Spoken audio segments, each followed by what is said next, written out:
작년이 대한민국 임시정부가 수립된 지 100주년이 되는 해였습니다.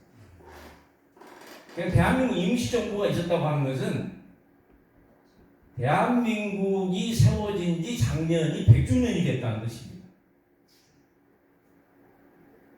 그런데 대한민국 임시정부를 지켜간 대표적인 교과서에 가장 많이 나오신 분이 백범 김구 선생님이 있습니다. 김구 선생님이 상하이 임시정부를 이끌어가면서 끝까지 1945년 8월 15일 해방될 때까지 이분이 임시정부를 이끌어가시면서 광복군도 창설하시고 그야말로 대한민국 임시정부의 주석 최고 지도자가 김구 선생님이라고 우리가 알려져 있습니다. 근데 오늘 제가 강연할 이 이국노 선생님은 그 식민지 시절에 가장 제일 독립운동하기가 어려운 지역이 한반도, 일본 제국의 땅으로 편입되어 있는 식민지 땅에서 독립운동하는 일이었습니다. 그래서 이분은 해방이 될 때는 함흥형무소에서 들것에 실려 나왔습니다. 8월 17일 날 나왔습니다. 1945년. 우리 국내에서 우리 말과 글을 지키는 독립운동을 해나가신 분입니다. 독립운동 하신 분들은 필연적으로 일본 제국하고 정면으로 싸우는 사람들이기 때문에 결국은 일제 경찰에 의해서 체포되고 재판받고 형무소에 갈 수밖에 없습니다. 그래서 이분도 마찬가지로 1942년 10월 1일 날 우리 서울 종로구, 이따가 제가 사진 자료를 보여드릴 겁니다. 종로구 화동 북촌 있죠? 북촌 입구에 가면은 화동이라는 마을이 있습니다. 그 마을의 129번지에서 이 선생님이 계시면서 우리 마을과 그를 영구히 유지시켜야 됩니다. 그런 활동을 일관되게 하셨기 때문에 이분이 10월 1일 날 바로 하동 129번지에서 체포가 돼가지고 저 북쪽에 함경도 땅, 함흥경찰서, 그 다음에 함흥형무소에서 계시다가 징역을 6년형을 받았습니다. 징역형을 4년 받으신 분이 바로 여러 선생님들이 잘 알고 있는 우리 대한민국에서 대표적인 국어학자, 최고의 국어학자 하면은 연희전문의 교수로 계시고 주시경 선생님의 수제자였던 울산 출신의 외솔 최연배 선생님이 있습니다. 근데 사실은 이 최연배 선생님으로 하여금 문법을 통일하고 일관되게 이 학술단체를 이끌어 가신 분이 사실은 이국노 선생님이었어요. 예. 그러면은 이국노 선생님이 도대체 무슨 일을 했는지, 왜 이분은 우리 대한민국에서 제대로 알려지지 않게 되었고, 도대체 이분이 무슨 일을 했는지에 대해서 쭉 말씀을 드리겠습니다. 우선은 이국노 선생님은 1893년에 태어나서 78년에 우리 민족이 살고 있는 38선 이북에 또 다른 우리 민족이 살고 있습니다. 지금 현재는 국토가 분단이 되어 있고 국가가 분단이 되어 있고 민족이 분단되어 있지만 말과 글은 분단이 안 되어 있습니다. 그래서 말과 글을 분단시키지 않은데 모든 인생을 투여하신 분이 이국노 선생님입니다. 그런데 이분이 북한에서 계시다가 해방 이후에 거기서 돌아가시기 때문에 지금 우리 남북의 체제가 분단 체제죠. 그래서 북쪽에 계신 분들에 대해서는 제대로 연구를 할 수가 없었습니다. 그러나 이제 90년대 이후에 이런 분들에 대해서도 연구가 시작이 됐습니다. 그래서 저도 연구를 하게 됐습니다. 그래서 이분이 이런 말을 했어요. 말과 글이라고 하는 것은 민족의 정신이요 생명이다. 이런 말을 했어요.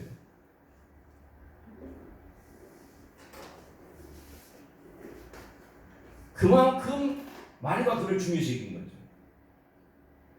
하나만 얘기해 볼게요. 1949년에 2000년 동안 나라 없이 2000년 떠돌이 생활하다가 이스라엘이라는 나라가 세워졌죠. 그럼 이스라엘이 왜 2000년 동안 나라 없이 지내면서도 나라를 세울 수 있었느냐? 유대인들은 확고한 민족의식이 있습니다. 우리 민족처럼. 어머니들이 자식을 키울 때 항상 히브리 말을 가르쳤어. 너는 유대인이라는 것을 잊어서는 안 된다. 히브리 말을 가르칩니다. 전 세계에 흩어져 살더라도. 그 다음에 유대인들은 바로 어렸을 때부터 어머니를 통해서 모세오경이 있죠. 창세기부터 출애굽기까지 이스라엘의 역사입니다. 그래서 유대인들은 자신들이 야훼 하나님으로부터 선택받은 사람들이다. 자기 나라의 역사를 배우게 되고 히브리 말을 유지시켰기 때문에 질의응답식으로 교육을 했기 때문에 유대인들이 결국은 1949년에 나라를 세웠습니다. 그래서 이 말과 글이라고 하는 것은 한 민족 구성의 가장 중요한 핵심 요소입니다. 물론 민족 구성에는 같은 문화, 그 다음에 같은 역사, 같은 혈통을 가진 사람들을 같은 민족이라고 합니다. 그러나 그 중에서도 다른 민족과 같은 민족을 구분하는 확실한 기준은 같은 말과 글자를 쓰느냐 안 쓰느냐 이걸로 가리는 겁니다. 지금 여러 선생님도 알다시피 저 유럽이 이유로 유럽의 여러 나라들이 국가가 지금 연합이 돼서 하나로 통합이 됐습니다. 이유라고. 그래서 같은 학교를 쓰고 있습니다. 저도 가봤어요. 그런데 하나의 국가 연합이 세워졌지만은 독일, 프랑스, 아일랜드 이렇게 많은 이탈리아. 그러나 이탈리아 사람들은 이탈리아 말을 쓰고 독일 사람들은 독일 말을 쓰고 있고 프랑스 사람들은 프랑스 말을 쓰고 있고 아일랜드 사람들은 아일랜드 말을 쓰고 있고. 그래서 유럽도 국가는 연합이 됐지만은 개별 그 민족의 입장에서 봤을 때는 개별 국가로서 계속 유지되고 있죠. 그렇습니다. 그래서 저는 이번 강연에서 이 이국노 선생님을 공부하다 보니까 이분이야말로 우리 말과 글을 지키는 그야말로 총사령관이었다. 이렇게 결론을 냈습니다. 근데 저보다도 더 위대한 분이 바로 이국노 박사다. 제2의 세종대왕에 해당되시는 분이 바로 이국노 선생이다. 이렇게 보는 분들도 있습니다. 실제로 이 남북의 역사가 제대로 연구가 되면서 우리 서울의 광화문의 심장에 두 분의 동상이 세워져 있습니다. 조선 왕조 시기에 임진왜란의 나라를 지킨 분 하면 이순신 장군이죠. 네. 그 다음에 우리 5천년 역사에서 가장 훌륭한 지도자 임금을 들려면 세종대왕을 들 수가 있죠. 그 세종대왕의 동상의 오른쪽에 세종문화회관 옆입니다. 그 공원에 세종대왕의 호위무사들을 기리는 조선의학회 한말글 수호 기념탑이라고 세워졌어요. 이게 2014년에 세워졌습니다. 그래서 우리 역사는 시간이 흘렀지만 이국노 박사의 업적에 대해서 우리 대한민국 정부에서도 인정하기 시작했습니다. 서울시 국가돈이 투여돼서 조선의학회 우리 말글을 지키는 수호탑에 이국노 박사의 이름이 5번이나 나오고 있습니다. 최은배 선생보다도 더 많이 나오고 있다 이 말이죠. 자, 그러면은 왜 그러면은 이국노 선생은 왜 그러면은 우리 대한민국 산발도서 인하면서는 왜 상장비가 잊혀졌느냐? 이분은 경남 의령 출신이었어요. 의령하면은 우리 그 박재우 장군 있죠? 그렇습니다. 또 아마 이 의령의 그 대기업의 그렇습니다. 백산 안희재 선생님의 고향. 그리고 아마 그 이병철 회장의 고향이기도 합니다. 제가 그 의령에 가서는 강연을 많이 했는데요. 정말 아주 훌륭한 그런 그 고향이었습니다. 그래서 상당히가 잊혀져 왔습니다. 제가 연구를 할 때 이국노 이름에는 가운데가 동그라미로 비어 있었어요. 아니면 X로 칠해져 있었어요. 그 연구가 분단이 되기 때문에 북한에 가셔가지고 이분이 장관도 하시고 국회의원도 하시고 북한의 국립묘지에 붙여 계십니다. 그러나 이분은 공산주의자는 아닙니다. 근데 북쪽에서 지내고 장관을 역임한 사람은 제대로 연구도 안 하고 그냥 공산주의자가 아니냐 이렇게 금시됐어요. 근데 제가 공부를 해보니까 이분은 철저한 독립운동가였고 우리 민족을 사랑한 민족주의자였습니다. 바로 이 분단 때문에 이분의 업적이 잊혀진 겁니다. 그래서 북쪽에 계신 분들에 대해서는 제대로 연구를 할 수가 없었어요. 그래서 최근에 조명되기 시작했습니다. 제가 2005년에 박사과정 중에 우선 책을 내는 게 중요하겠다. 그래서 2009년 이전에 제가 2005년에 북으로 간 한글운동가 이국노 평전이라는 책을 샀습니다. 제가 용기를 냈어요. 이분은 우리 국민들에게 널리 알려야 되겠다. 그래서 그 이후로 상당히 본격적으로 연구를 하기 시작했어요. 저는 2009년에 이제 학위를 받았고요.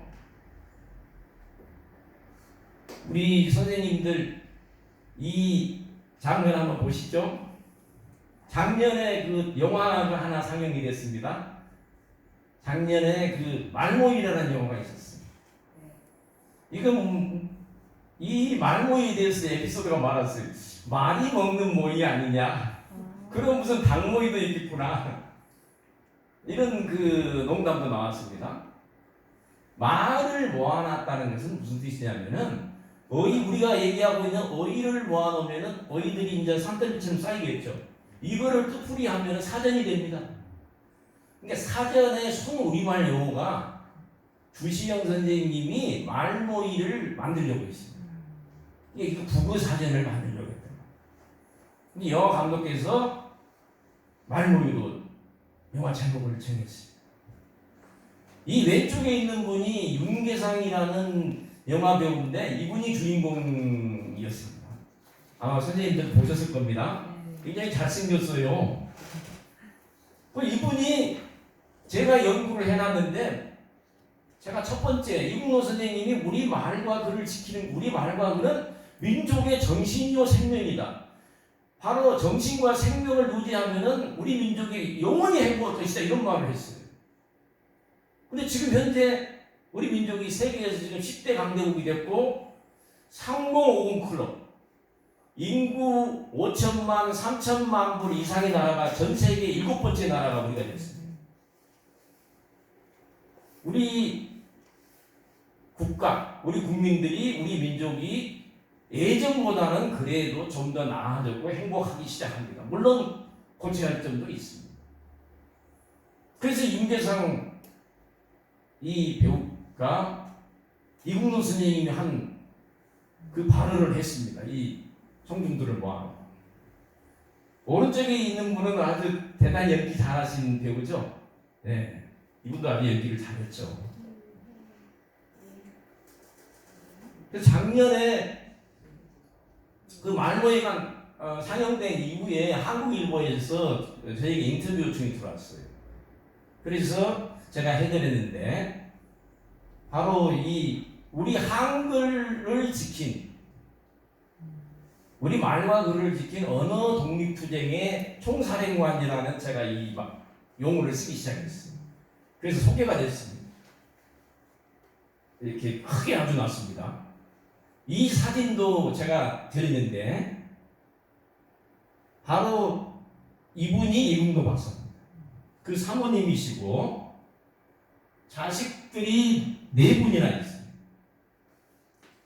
이국노 선생님이 1929년에 귀국을 해가지고 29년에 결혼을 해서 39년에 가족 산입니다. 근데 얼마나 결혼을 잘했으면은 이국노 선생님은 베를린 대학에서 경제학 박사를 받았으면 얼마든지 출세하고 잘 살 수 있었는데 이분은 자기 가슴 속에 우리 말들을 지키는 독립운동을 내가 기필코 해야 되겠다. 언젠가는 조국을 되찾아야 되겠다. 그래서 29년에 결혼을 해서 사모님을 설득을 잘했습니다. 근데 그 사모님이 정말로 훌륭하신 분이었어요. 김공순 여사님인데 저는 이국노 선생께서 이와 같이 언어 독립운동을 14년 동안 하시다가 감옥에 갔습니다.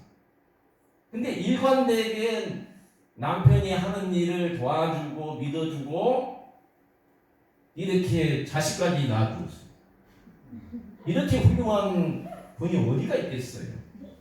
이 김공순 여사님께서 그 당시에 초등학교 선생님이었어요. 그래서 남편을 결국은 독립운동을 할 수 있도록 내조하고 자식을 키우고 대단히 훌륭한 분이셨어요. 저는 그래서 이국노 선생의 업적의 반은 김공순 여사님이 저는 가져가야 된다 이렇게 봅니다. 네. 우리는 여성들의 노고에 대해서 제대로 평가하지 않는 부분이 굉장히 많았어요. 그러나 앞으로는 이 김공순 여사처럼 보이지 않게 도와주신 분들, 독립운동가들의 그런 밥을 해주시고 생계를 보존하는 데 기여하신 분들에 대해서도 올곧게 평가를 해줘야 되겠죠. 그렇습니다.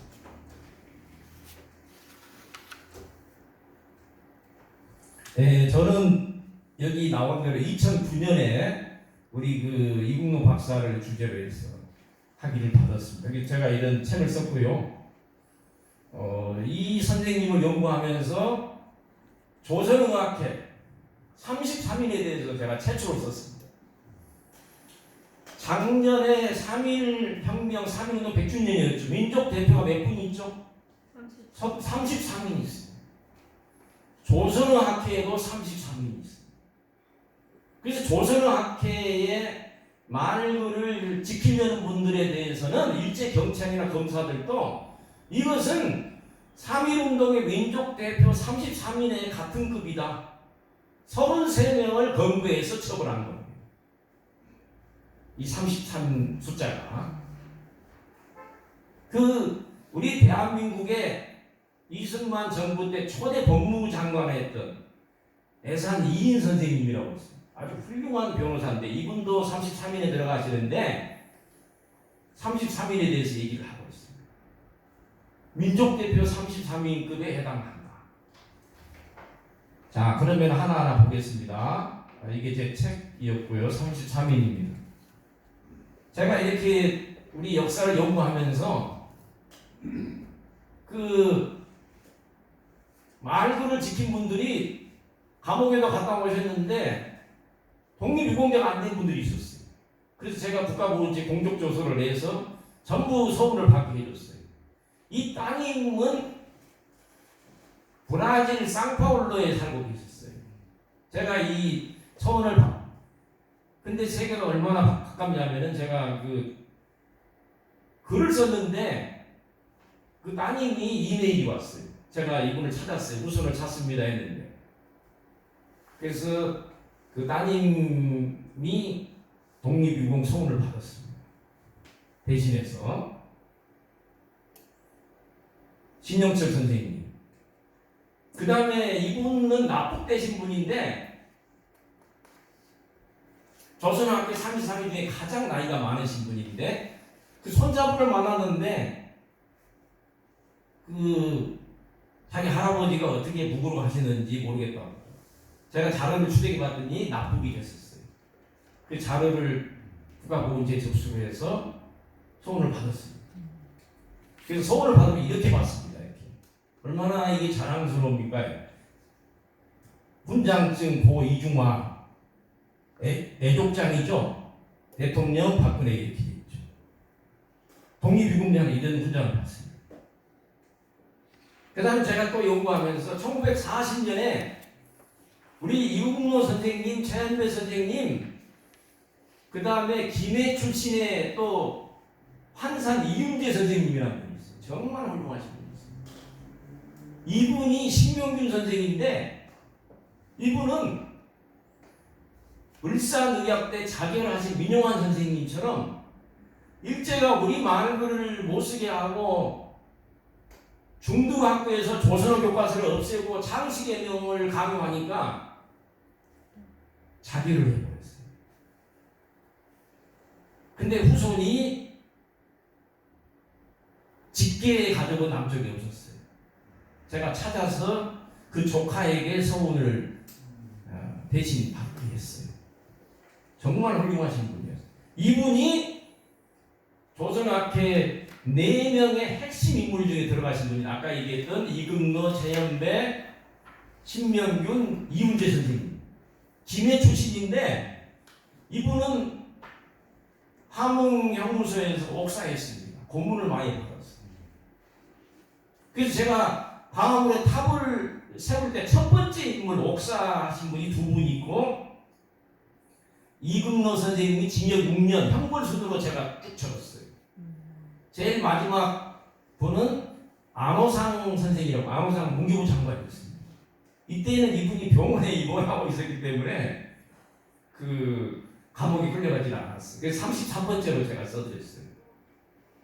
이 첫 번째 이윤재. 여기 보면은 재수가 되면은 1625라고 번호가 있습니다. 재수는 번호만 불러요. 사람으로 취급 안 합니다. 이윤재 이렇게 돼 있죠. 이 사진 자료가 서대문 형무소에 계실 때 제가 찾아낸 자료입니다.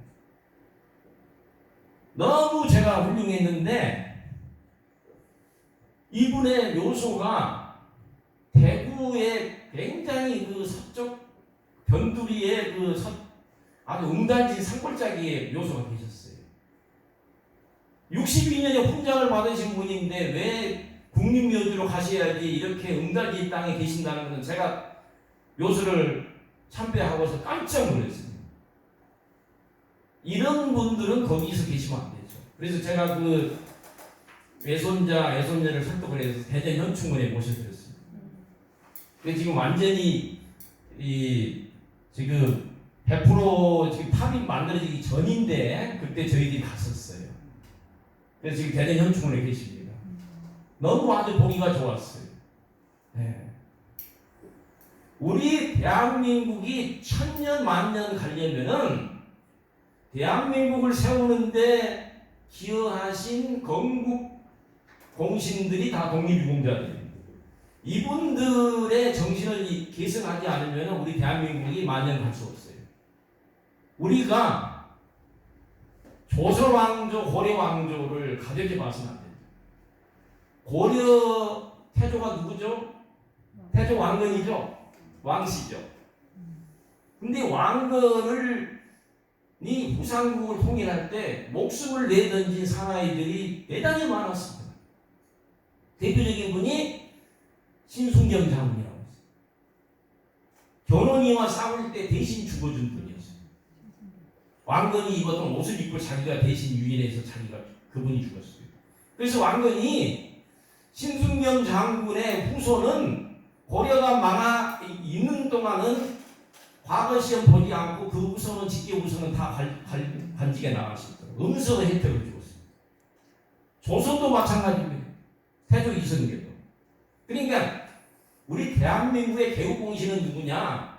김구 선생님 같은, 안창호 선생 같은, 윤봉길 의사와 같은 독립운동을 하신 분들이 대한민국의 개국공신이다. 이렇게 알아야 됩니다. 그러니까 우리 선열들이 대단합니다. 지금 우리가 7번째 나라가 된 것은 거저된 게 아닙니다.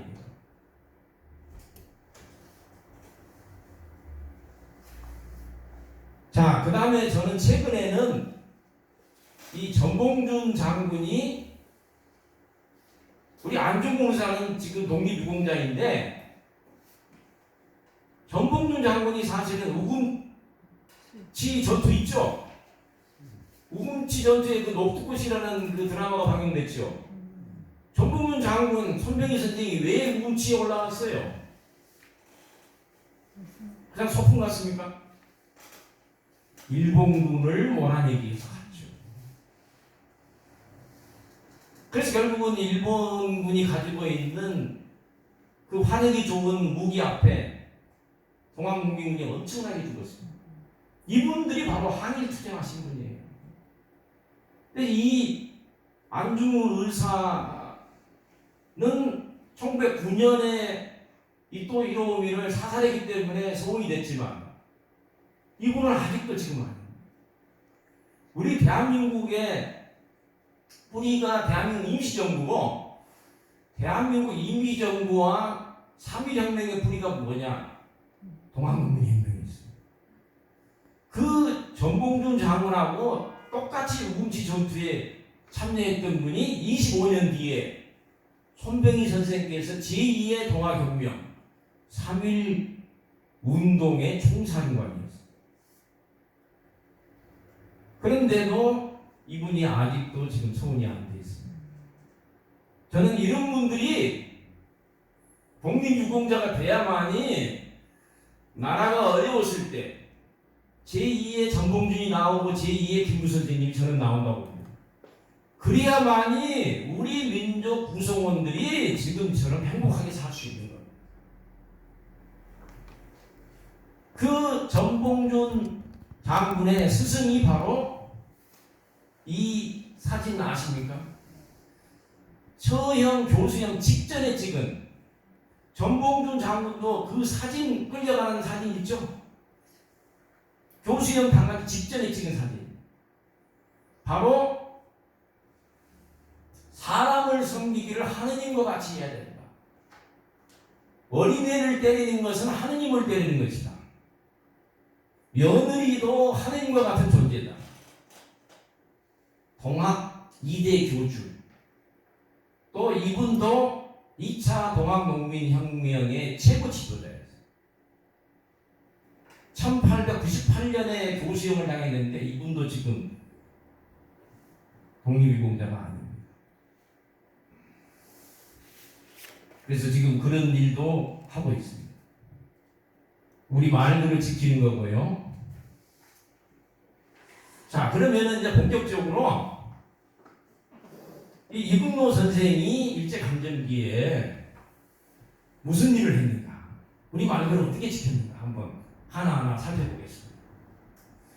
이국노 선생께서 아마 해방 전국 때 우리 김구 선생께서 1948년 4월 달에 남북 연서회의 때 북한에 가셔가지고 김일성이를 만났죠?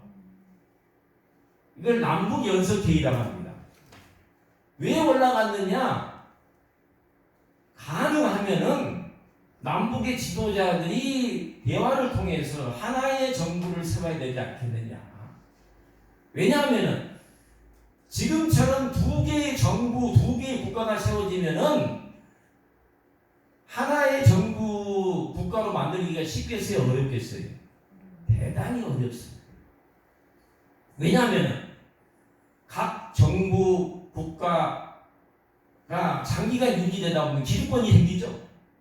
그러면은 잘못하면은 영구 분단으로 갈 수도 있어요. 근데 이 이국노 선생께서도 몽양 여운영 선생님, 안재홍 선생님 이런 분들처럼 좌우가 합작을 해야 된다. 남북이 합작을 해야 된다. 그래야만이 하나의 통일 정부를 세울 수 있다. 이렇게 생각했어요. 근데 이게 성공하지 못했습니다. 그렇기 때문에 지금 우리는 전 세계에서 유일한 분단국입니다. 생각을 해보십시오. 두 개의 정부 국가는 나눠졌지만 민족은 똑같죠. 이상 가족들은 편지 한 장을 지금 보낼 수가 있어요, 없어요? 보낼 수가 없습니다. 이 기가 막힌 현실입니다. 그래서 이분이 북쪽에서 열린 남북연석에 가셔가지고 거기서 이분이 잔류했어요. 북쪽에도 우리 민족이 살고 있기 때문에. 남쪽에는 최현배 선생님이나 가람 이병기 선생님이나 김윤경 선생님 같은 훌륭한 국학자들이 많았어요. 북쪽에는 국학자들이 대단히 적었습니다. 그래서 이분은 북쪽에 주저앉았어요. 또 왜 북쪽에 주저앉았냐면은 이따 말씀을 드리겠지만은 이 응로 선생님께서 1945년에서 한국연구소에서 나오셔가지고 48년에 서울에 계실 때 좌우 합작 운동을 벌였는데 좌우 합작을 해야만이 하나의 정부를 세워서 지금 세계가 부러운 나라가 된 나라가 있습니다. 제가 이 나라를 가봤어요. 영세 중립국가 어느 나라가 있죠? 스위스가 있고 또 어디가 있죠? 오스트리아가 있어요. 바로 오스트리아를 제가 가봤어요. 이근모 선생님께서는 이분이 독일 베를린에서 박사학위를 받으셨기 때문에 오스트리아는 해방이 된 이후에 정치 지도자들이 좌우 연립 정부를 세웠습니다. 우리는 그렇게 세우지 못했어요. 우리는 정치 지도자들의 수준이 오스트리아보다 낮았습니다. 오스트리아에서도 극우 국자들이 있었는데 오스트리아 정치 지도자들이 그래서는 안 됩니다. 좌우 정치인들이 하나의 임시정부를 세워가지고 우리가 10년간 가자. 오스트리아에는 네 나라의 군대가 50만이 주둔했습니다. 왜냐하면 오스트리아는 독일에 흡수됐기 때문에 전범 국가였어요. 그러니까 소련 군대, 독일, 오스트리아에는 영국 군대, 프랑스 군대, 미국 군대가 들어왔어요. 근데 이 나라는 우리와 달리 10년간 똘똘 뭉쳐서 우리는 소련에 빌붙지도 않고 미국에 빌붙지도 않는다. 우리는 하나의 정부로 가자. 그래서 결국 영세 중립국을 끝장을 냈어요. 이거 그런 나라. 근데 이홍노 선생님도 그런 얘기를 했습니다. 절대로 두 개의 정부를 세워서는 안 돼요. 이런 와중에 영은영 선생이 서울에서 암살당했어요. 남쪽에 좌우 합작을 주장하신 분 남쪽에 계시기가 대단히 어려웠어요. 그래서 생존보다 더 중요한 게 없죠. 사람은 살고 봐야죠. 그래서 이분이 북쪽에서 결국은 거기서 머무릅니다. 그래서 거기에서 우리말 사전도 내시고 많은 일을 하셨어요. 또 대단히 비정치적인 처신을 했기 때문에 초청도 안 당하고 외부 결사능이 계십니다. 남쪽에 했으면 이분은 진즉 독립유공자가 됐어요. 왜냐하면 최현배 선생님은 징역 4년을 받았는데 62년에 독립유공자가 됐어요. 이국노 선생님 남쪽에 계셨으면 당연히 받았겠죠. 여기 나오는 징역 6년이라고 되어 있죠.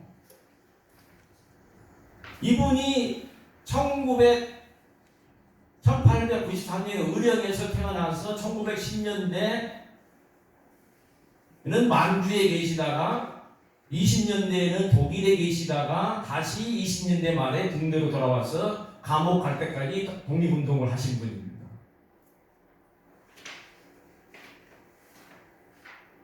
자, 그러면 이분이 어떻게 우리 말고를 지키는 독립운동을 했는지 살펴보겠습니다. 어린 시절입니다. 이분이 보면은 의령 출신이라고 했잖아요. 제가 이 생가를 가봤어요. 지금도 생가가 있습니다. 빈농 출신이셨더라고요. 그래서 서당에도 다니셨는데 머리가 좁으셨는지 한시도 잘 읽고, 이분이 고투 40년이라는 책을 썼어요. 자기가 40년 동안 어떻게 살아왔는지를 책으로 내셨어요. 우리 그 남쪽에 있을 때 책을 냈습니다. 제가 그 책을 여러 번 읽었습니다만은, 어린 시절에 서당에 다니시기도 하고, 마을 두공이 그 마을 어귀에 비강이 하나가 있었어요. 그 사람은 항상 자기 고향 마을에서 크면서 영향을 많이 받는 겁니다. 이게 향토가 굉장히 중요해요. 근데 여기에 의령 출신의 바로 의병장이 있죠. 곽재우 장군이 있죠. 그 마을 어귀에 지금도 있어요. 이 보덕비강이라고 했어요. 이 곽재우 장군을 기리는 그 비강이 아주 멋지게 세워졌어요. 여기서 뛰놀았대요.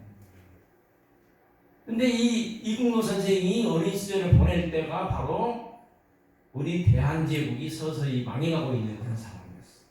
그러면서 이제 이 의병장 바로 곽재우 장군을 생각한 거죠. 이 생각의 곳이 지금도 있습니다. 이거는 경남이나 의령에서 저는 사들여서 정말 잘 보존했으면 좋겠어요. 이 집 뒤를 봤더니 대나무가 굉장히 아주 멋있었어요. 아주. 네. 이 보덕강의 모습입니다. 이 비각입니다. 이게. 네. 곽재우 장군의 업적을 기리는 비각이죠. 그 대한제국이 정치를 잘 못해서 1905년에 외교권이 뺏겼습니다. 을사늑약. 1910년에는 100% 망했어요. 그래서 이건 완전 식민지로 들어갔어요. 주권이 완전히 상실돼요. 제가 아까 서두에 얘기했던 전봉준 장군이 일어날 그 무렵은 일본 제국의 침략을 받아서 반 정도 식민지가 됐대요. 그래서 25년 뒤에 결국 3.1운동이 일어나는데 10년 되기 전에 이국노 선생님 나이 17살에 이분이 그 독립운동 단체에 가입해요. 그 젊은 사람들이 나라에 대한 그런 생각이 굉장히 강합니다. 왜냐하면 나이를 많이 먹으면은 굉장히 그 약해지는 거죠. 이게 마음도 약해질 수 있고 몸도 약해질 수 있고. 1910년에는 의령은 시골이기 때문에 마산에 가서 공부를 해야 돼요. 마산에 가서 이제 창신학교 입학을 했어요. 그런데 10년에 8월 29일날 식민지가 돼버렸어요. 근데 창신학교에 거기 다닐 때 소풍을 갔는데 호주 출신의 선생님이 너희 나라가 망한 것은 식민지가 된 것은 용기가 없기 때문에 나라가 망한 거야. 너희 용기 있으면은 저 낙동강에 한번 뛰어들어봐. 이국노 선생이 뛰어들었다. 이때. 그러니까 이런 작은 행동에서도 보면은 생각이 심지가 꽂았던 거죠. 그래서 나는 우리 국내에서는 식민지가 됐으니까 더 이상 머무를 수가 없고 저 서강도 북강도 만주 지역에 가서 독립군이 돼야 돼. 그래서 19살에 서강도로 갑니다. 걸어서 그냥. 네. 이 을사늑약 우리 대한제국을 멸망시킨 인사가 바로 사무라이 이토 히로부미의 모습입니다. 이토 히로부미는 일본 입장에서는 지금도 영웅입니다. 우리 입장에서는 철천지 원수죠. 그러나 이토 히로부미를 보게 되면은 사무라이 출신 칼이 딱 보이죠. 일본의 정치인들은 항상 칼을 잡아요. 침략주의를 버리지 않죠.